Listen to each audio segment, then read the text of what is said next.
Salve sahabat Katolik yang terkasih, pernahkah terlintas di benakmu mengapa sekelompok nelayan sederhana yang dulunya penakut, tiba-tiba berubah menjadi singa-singa iman yang berani mati? Mereka tidak mati demi harta, bukan demi kekuasaan, tapi demi satu nama, Yesus Kristus. Hari ini, mari kita telusuri jejak darah dan cinta mereka yang menjadi pondasi iman kita. Siapkan hatimu, karena kisah ini mungkin akan mengubah cara kita memandang salib kehidupan.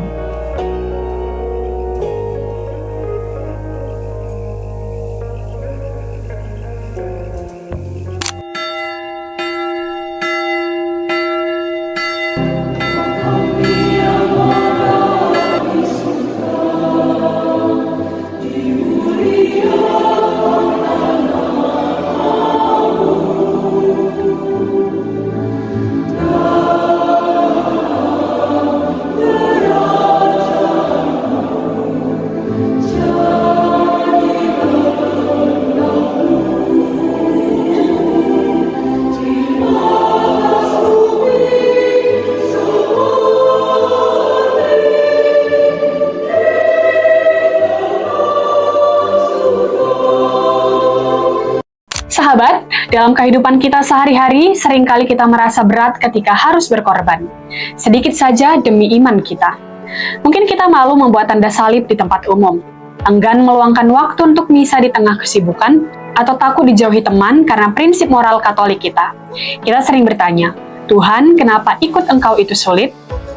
Namun, mari sejenak kita menengok ke belakang. Jauh ke masa awal gereja, di sana ada orang yang biasa, nelayan yang kasar, pemungut cukai yang dibenci, bahkan pemberontak politik yang dipilih Yesus untuk mengguncang dunia.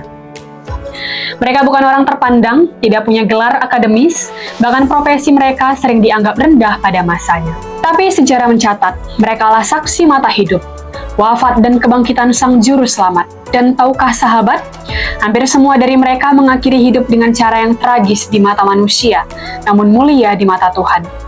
Mereka menyambut surga bukan di atas kasur empuk, melainkan melalui jalan pedang, salib, dan siksaan. Mengapa mereka mau melakukannya?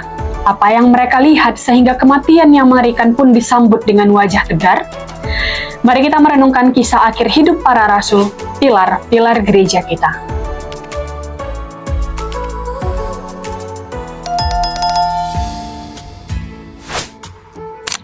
Kita mulai dari pemimpin para rasul Simon Petrus, sosok yang sangat manusiawi, impulsif, bicara dulu, baru mikir. Bahkan pernah menyangkal Yesus 3 kali karena takut. Tapi lihatlah apa yang dilakukan Roh Kudus kepadanya. Tradisi suci dan sejarawan Kristen awal mencatat sebuah kisah yang menggetarkan. Ketika penganiayaan Kaisar Nero memuncak di Roma sekitar tahun 64-67 Masehi, umat meminta Petrus untuk lari menyelamatkan diri. Petrus pun pergi, namun di pintu gerbang kota, ia mendapat penglihatan. Yesus berjalan berlawanan arah, masuk kembali ke kota Roma. Petrus sadar, ia tak boleh lari lagi. Ia kembali ke Roma menyerahkan diri. Ketika hendak disalib, Petrus memohon satu hal. Salibkan aku dengan kepala di bawah. Aku tidak layak mati dengan posisi yang sama seperti Tuhanku. Ia wafat sebagai martir sejati, memenuhi nubuat Yesus dalam Yohanes 21 ayat 18, bahwa di masa tua, orang lain yang akan mengikat dan membawanya ke tempat yang tidak ia kehendaki. Berikutnya, saudara kandung Petrus, Andreas, adalah orang yang pertama kali membawa Petrus kepada Yesus. Ia mewartakan Injil hingga ke Yunani dan Rusia Selatan. Akhir hidupnya sungguh menyentuh. Di kota Patras, Yunani, ia dihukum mati pada kayu salib berbentuk huruf X. Tradisi mencatat sebelum wafat, Andreas justru bersukacita. Ia berkata, ternyata keinginanku terkabul, aku bisa turut merasakan disiksa dan disalib seperti Yesus. Selama tergantung di salib, ia tidak mengeluh, melainkan terus berkhotbah kepada orang-orang di sekitarnya hingga nafas terakhirnya. Darah Andreas menyuburkan tanah Eropa bagi Kristus.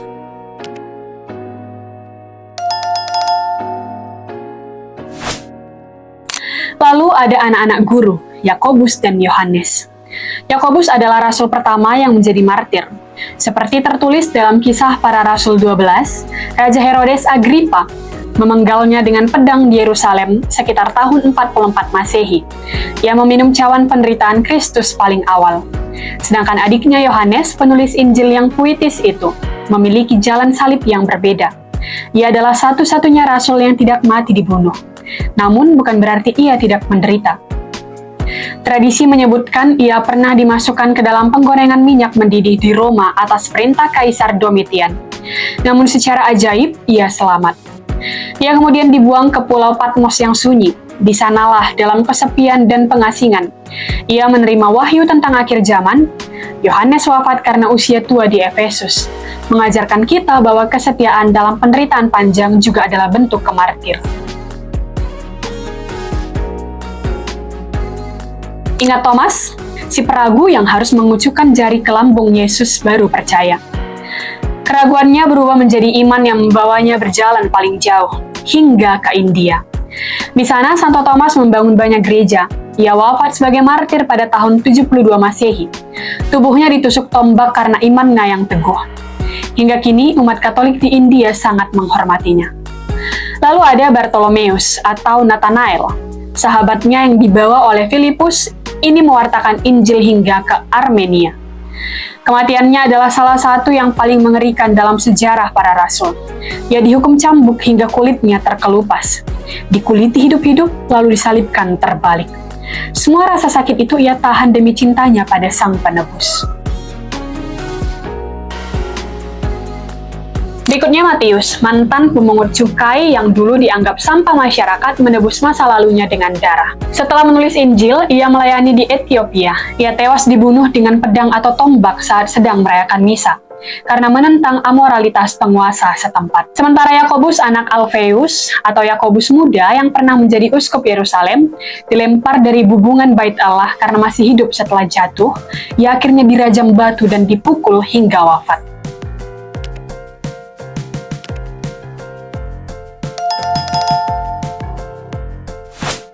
Lalu ada Filipus yang dulu bingung bagaimana memberi makan 5.000 orang, melayani di wilayah Turki modern. Seperti Petrus, ia disalibkan terbalik.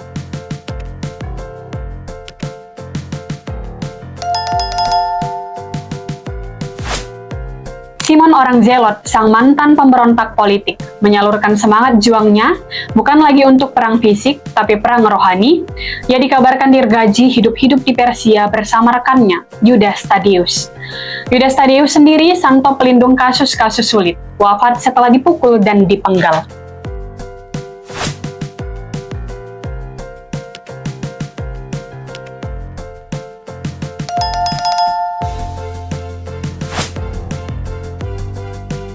Matias, rasul pengganti Yudas Iskariot, setia hingga akhir.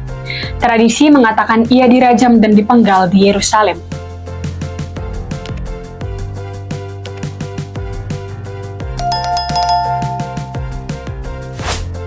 Dan akhirnya, Rasul Paulus, sang mantan penganiaya jemaat yang bertobat secara radikal.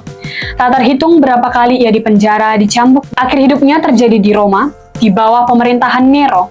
Karena ia warga negara Romawi, ia tidak disalib, melainkan dipenggal kepalanya.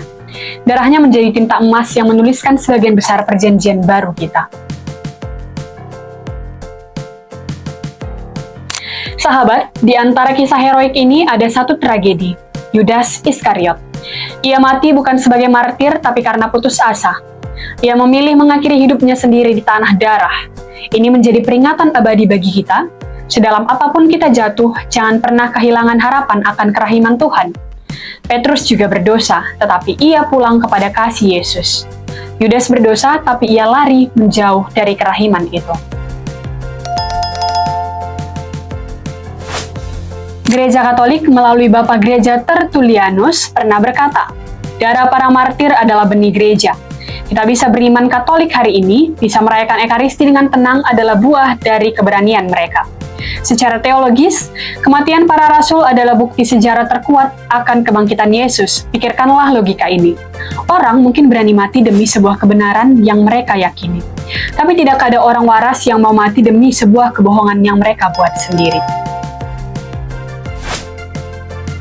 Jika Yesus tidak bangkit, jika mayatnya dicuri, para rasul pasti tahu itu bohong. Untuk apa mereka rela disalib terbalik, dikuliti, dan dipenggal demi sesuatu yang mereka tahu palsu? Kesediaan mereka menghadapi maut membuktikan satu hal. Mereka benar-benar melihat Yesus yang bangkit.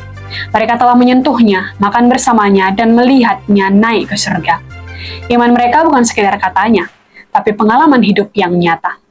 Seperti yang diajarkan dalam Katekismus Gereja Katolik, kemartiran adalah kesaksian tertinggi akan kebenaran iman. Namun martir tidak harus selalu berarti mati berdarah.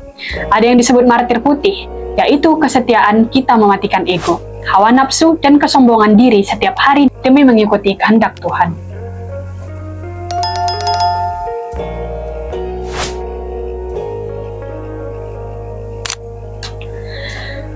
Sahabat terkasih, para rasul telah menyelesaikan pertandingan mereka. Kini tongkat estafet itu ada di tangan kita. Mungkin hari ini kita tidak diminta untuk disalib terbalik seperti Petrus atau dikuliti seperti Bartolomeus. Tapi tantangan kita berbeda. Apakah kita berani menjadi martir di tempat kerja dengan menolak korupsi? Apakah kita berani menjadi saksi Kristus di keluarga dengan mengampuni yang menyakiti? Apakah kita berani setia pada ajaran gereja di tengah dunia yang semakin sekuler? Setiap kali kita merasa lelah dalam beriman, ingatlah wajah-wajah tegar para rasul ini. Ingatlah bahwa Roh Kudus yang sama yang memberi kekuatan pada Petrus dan Paulus juga tinggal di dalam hati sahabat saat ini. Mari kita berdoa agar kita diberi rahmat kesetiaan, bukan janji hidup tanpa masalah, tapi janji penyertaan Tuhan yang memampukan kita bertahan sampai akhir.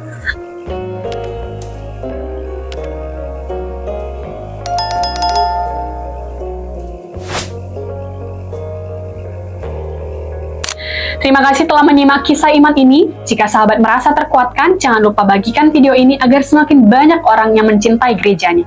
Sampai jumpa di video berikutnya. Salve!